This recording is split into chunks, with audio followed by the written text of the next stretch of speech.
Yeah, and I think that's so important. Government transparency is like so important today, especially like not only just like what's going on at the federal level, but even within our own state. I mean, obviously with this last legislature and what they had done, it's clear that they were voted into office under one premise, and then overnight, or at least it felt overnight to the constituents, but in reality, it was a conspiracy all along that they had devised.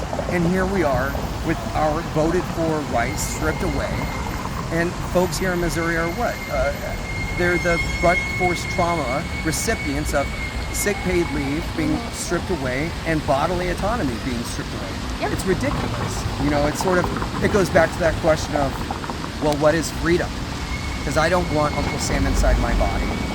I know you don't want Uncle Sam inside yours, and I don't know why Farmer John or Law Enforcement Officer Pam might think it might be okay, but I really don't think that they do.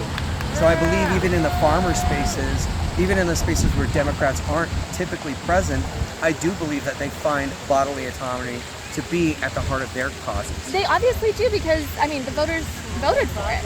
And, that's a great point. You know, at the end of the day, they took the words of the people, the will of the people, and they said, we actually don't care about what happens. You know, regardless of what we said on the campaign trail, we don't actually care about that when it comes to our actions, and we need to trust their actions over their words because their words just lied to us for their entire campaign cycle. Well, and I think Jess Piper said it beautifully today. She said 1.6 million votes, and that didn't, and Shania Crowley built on top of that. 1.6 million votes didn't come from just Democrats. That was a bipartisan elected vote there, right? So we as a state wanted those rights. We as a state wanted that paid sick leave. So as a Missouri legislature, I'm looking forward to the Republican supermajority answering to the state why they think they know better than the constituents that they serve. Yeah. I think that's a great question for them to answer, why they as representatives seem to override the vote, which is fundamental to our freedoms in this country. Oh yeah, I think that I don't think they have an answer for it. Oh, not one that they'll give publicly. No, because it undermines everything we've done. Now, me as a veteran, to strip away the fundamental purpose of a vote and an election, I can't stand behind that. That's not republicanism. That's not conservatism. This is living in a despot government. Oh, yeah. This is living in George Orwell's 1984. This is not... It's no, and I definitely agree. I think that they need to be held accountable, and they want to paint it as, like you said, this was something Democrats passed, and we as Republicans are representing our Republican people. But it passed bipartisan. I know personally people in my family who are huge Trump supporters that also supported Amendment 3, that also supported paid sick leave. And so it isn't bipartisan. It's not just Republican versus Democrat. They abandoned and betrayed all of the voters across both parties. And honestly, I think the only thing that is going to get their attention and get them to do something different is breaking that supermajority. Like, they've had it for 20 years. They have had every opportunity to make any change that they feel like is needed in the state of Missouri. And what have we seen? We've seen funding in school drop. We've seen funding in teacher pay drop. We've seen, you know, maternal death rates rise. And we've seen the will of the people be overturned again and again and again. And so I think breaking the supermajority for them will help send a really clear message that they need to carry again about what their actual constituents want, and make sure that they're showing up and doing the job of representing them, not just their own personal beliefs. Absolutely. I think this is the fracture in the Republican supermajority that needs to happen and should have happened a long time ago. Yeah. And bringing it back to the neighborhood, bringing it back to where it belongs at the dinner table, I think it's important to say, you know, what does this mean with the unpaid sick leave being overturned? What does this mean for Republicans, what they think single moms deserve? What do they think single dads deserve? What do they think that working families deserve when they hit a moment in their lives where they are sick and they don't have the resources, but they need them to help their families get by? If they are living paycheck to paycheck, which is the reality under the tariff wars today, and everything's about to skyrocket in prices, we need that paid sick leave as not only a bumper rail, but as a safety net to keep people in their homes, to keep children well fed and in school so they can learn best. This is just another Republican tactic to make sure that families are underfunded, underfed, and are again taking another right away from individuals who we in the state voted for and to have that part of our Constitution. You're absolutely right. Like, I love how you say, like, the working family. Like, right. Regardless of where you live in the state, regardless of what your income is, regardless of any demographic, including political party, if you are a working family, you deserve to not lose your home because you got sick or got in an accident. You deserve to not have to choose between going to the doctor and maybe getting that x-ray and putting food on your table. Like, you shouldn't, we live in the wealthiest, first world country. Right. That shouldn't be a choice anyone has to make. And I think what Amendment 3 and this other one did was provide those safe rails a little bit, and they took them away. And I think they took them away because when people are fighting just to survive, they don't have as much energy to hold the people that they elected accountable.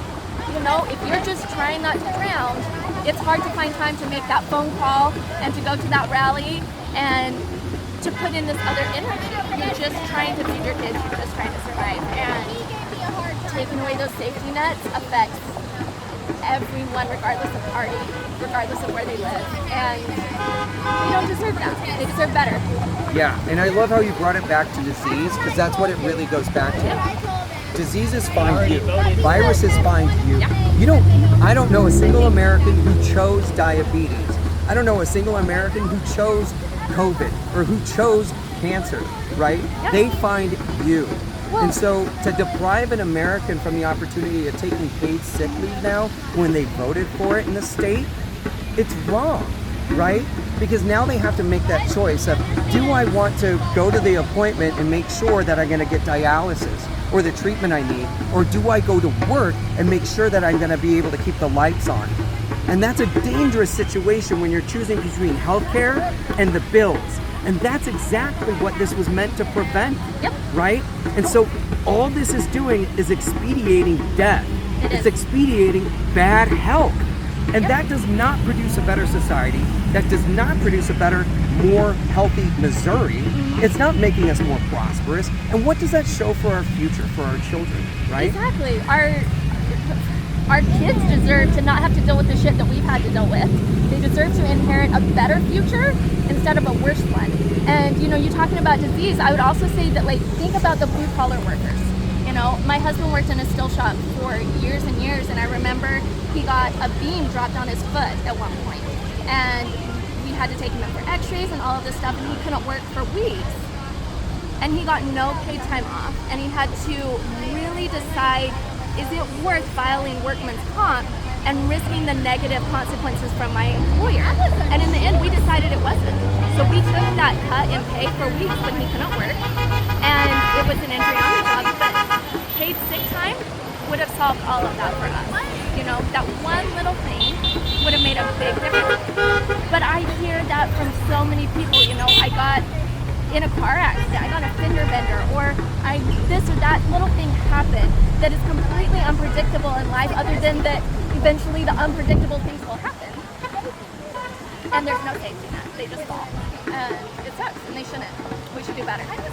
We deserve better. We deserve better. We should do better, but truly we deserve better. Yeah. And in this state alone, where we have so many contributors to our system, we can provide more. We can do better in this state. So it's there, and the fact that it's been restricted after it's been approved, after it's been voted for and mandated by the constituents, it's just infuriating. And what I love about coming to these protests and being present is finding folks like Sarah and catching up with Sarah, talking with her, and also getting feedback from Jess Piper, and hearing her point of view, who's an amazing speaker, and Shania Crowley, and hearing her point of view, who's also a fantastic advocate and activist, who just delivers the statistics and the data that you can very much take home into your neighborhoods and deliver to your friends and family. And I think Shania brought it up best. Where is Gen Z?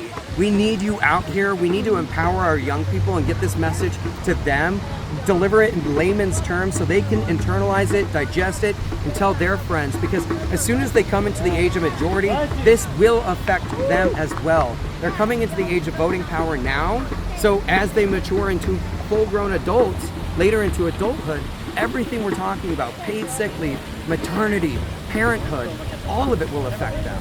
I think you're so right that Gen Z, like, our messaging to Gen Z needs to change. And there's an education gap, I think, with Gen Z in understanding the long-term implications of what's going on. I think a lot of that generation right now is struggling just to get their feet underneath them. And in that same way that I said, like, when you're just trying to survive, you don't always have this extra energy to do these extra things. Right. And I think conveying to them that showing up now is going to be easier than showing up later. Right. And that if you want a different future, as inconvenient as it is to show up now, as overwhelming as it may feel to show up now, you will not get that better future if you don't, because we can't do it alone. We need them to show up to events, we need them to show up at the polling places, you know, in 2016 in mass. Right. And I think conveying the importance of that to them and understanding exactly how this is going to impact them in every area of their life for potentially decades, Right. is really important. Because this is not just a, we need to just survive these next 3 years.